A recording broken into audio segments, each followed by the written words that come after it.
నేను యూట్యూబ్ లో దాదాపు 500 వీడియోస్ అప్లోడ్ చేశాను. ఇది మీకు జస్ట్ ఒక చిన్న నెంబర్ లా కనబడొచ్చు, కానీ నేను ఎంత టైం వేస్ట్ చేశానో దీని ద్వారా మీకు అర్థమవుతుంది. ఎడిటింగ్ చేయడానికి 1 అవర్, వీడియో రికార్డ్ చేయడానికి 1 అవర్, వాయిస్ ఓవర్ ఇవ్వడానికి 1 అవర్, ఎవరైనా మధ్యలో వచ్చి డిస్టర్బ్ చేస్తే 1 అవర్, ఇలా టైం వేస్ట్ అవుతుంది. మీకు ఇది టైం వేస్ట్ లా కనబడవచ్చు, కానీ నేను దీంట్లో చాలా విషయాలు నేర్చుకున్నాను. ఇవన్నీ మీకు చెప్తాను. నేను ఒక లెసన్ నేర్చుకున్నాను. మొదట్లో నేను మోటివేషన్ మీదనే ఆధారపడేవాడిని. జస్ట్ నేను ఆలోచించేవాడిని. నేను తోపు, నేను తుడుము, నేను అది ఇది అనుకునేవాడిని. ఆ తర్వాత నాకు అర్థమైంది, నేను బావిలో కప్పని. బయట విషయం ఎంతుందో నేర్చుకోవాల్సింది. బయట చాలా విషయం ఉంది నేర్చుకోవాల్సింది. అది అర్థమైంది. ఆ తర్వాత నాకు అర్థమైంది, మోటివేషన్ అన్నది జస్ట్ ఒక స్క్రాప్. మొత్తం కన్సిస్టెన్సీ నీ యొక్క ఫ్యూచర్ ని, నా యొక్క ఫ్యూచర్ ని మార్చగలదని. ఆ తర్వాత నా యొక్క జర్నీలో నాకు అర్థమైంది, రోజుకు జస్ట్ ఒక చిన్న వీడియో ఎలాగున్నా పర్వాలేదు. బ్యాక్గ్రౌండ్ చూడండి ఎలా ఉందో, వాయిస్ చూడండి ఎలా ఉందో, ఇవన్నీ నేను పట్టించుకోలేదు. జస్ట్ వీడియోస్ అప్లోడ్ చేశాను. చాలా మంది వీడియోస్ 1-2 అప్లోడ్ చేయగానే వాళ్ళు డిలీట్ చేసేస్తారు. అది ఏంటో నాకు అర్థం కాదు. పర్ఫెక్షన్ అన్నది ఒక ట్రాప్. ఎలా ఉన్నా నువ్వు అప్లోడ్ చేయాలి. నేను ఒకటి చెప్తాను, నువ్వు కంటెంట్ క్రియేషన్ స్టార్ట్ చేసావు, మరి ఎందుకు నువ్వు మధ్యలో ఆపుతావు?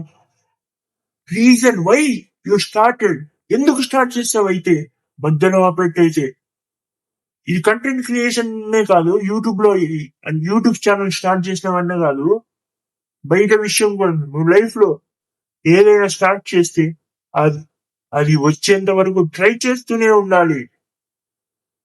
That is the purpose of life. నా ఫ్రెండ్ ఒకడు యూట్యూబ్ ఛానల్ స్టార్ట్ చేశాడు.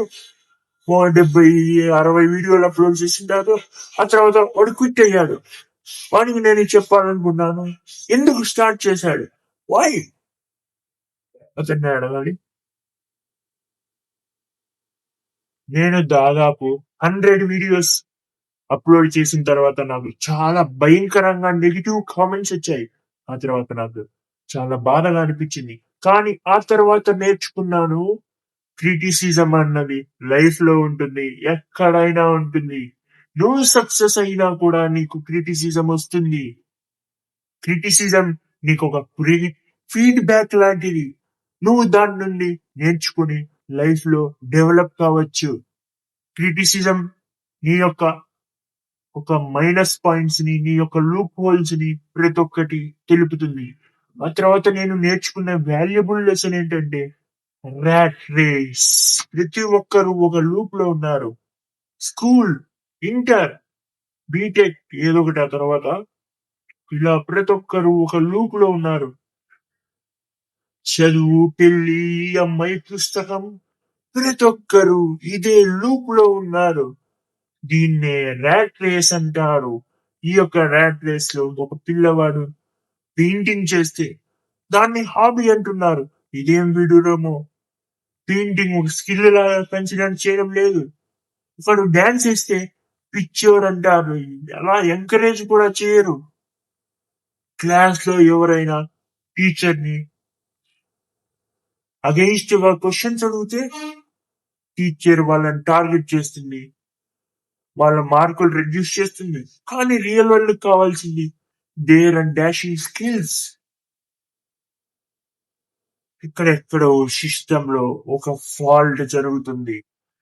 నేను ఈ యొక్క ఎడ్యుకేషన్ సిస్టమ్ ని తప్పుపడ్డం లేదు.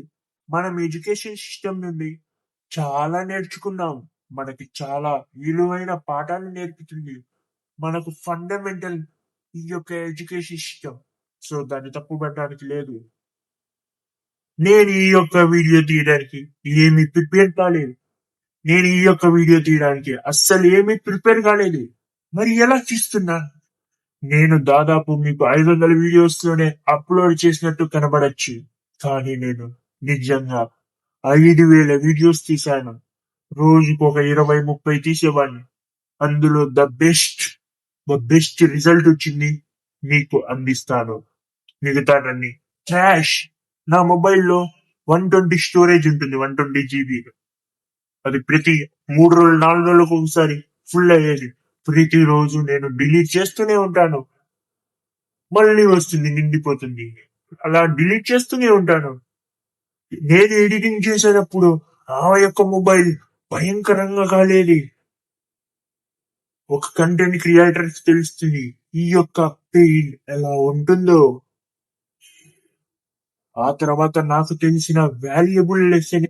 ఆ తర్వాత ఈ యొక్క కంటెంట్ క్రియేషన్ నన్ను ఇంట్రోవర్ట్ నుంచి ఎక్స్ట్రోవర్ట్ గా మార్చింది.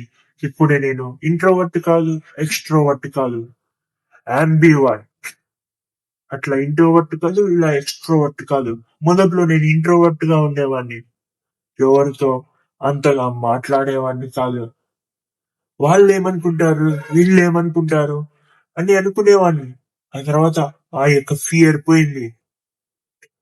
ఇలా కెమెరా ముందర మాట్లాడి మాట్లాడి నాలో ఒక స్ట్రెంగ్త్ వచ్చింది. ఇది నా యొక్క పర్సనల్ లైఫ్ లో చాలా ఇంపాక్ట్ ఇస్తుంది. ఏదైనా కమ్యూనికేషన్ స్కిల్స్, ఎడిటింగ్ స్కిల్స్, చాలా స్కిల్స్ ఇవన్నీ నాకు వచ్చాయి. So start doing content creation from today onwards. నేను ఒక గోల్ పెట్టుకున్నాను. 2035 వరకు నేను వీడియోస్ అప్లోడ్ చేస్తాను. అప్పటికి 10,000 అవుతాయి అనుకుంటున్నాను. నా యొక్క టార్గెట్ అప్పటికల్లా 10,000 వీడియోస్ అప్లోడ్ చేయాలి. ఈ యొక్క చెత్త అలగారడం చాలా వరస్ట్ గా ఉంది. నిజంగా ఒరిజినల్ గా కంటెంట్ ఇచ్చే వాళ్ళని పుష్ చేయదు. చెత్త కంటెంట్, వల్గర్ గా బూతులు మాట్లాడే వాళ్ళని పుష్ చేస్తుంది ఈ యొక్క అల్గారిథం. చాలా డ్యామ్ షిట్ గా అనిపిస్తుంది. కానీ దీని ద్వారా నా యొక్క పర్సనల్ స్కిల్స్ కి చాలా హెల్ప్ అయింది. ఇదే నేను నేర్చుకున్న లెసన్స్.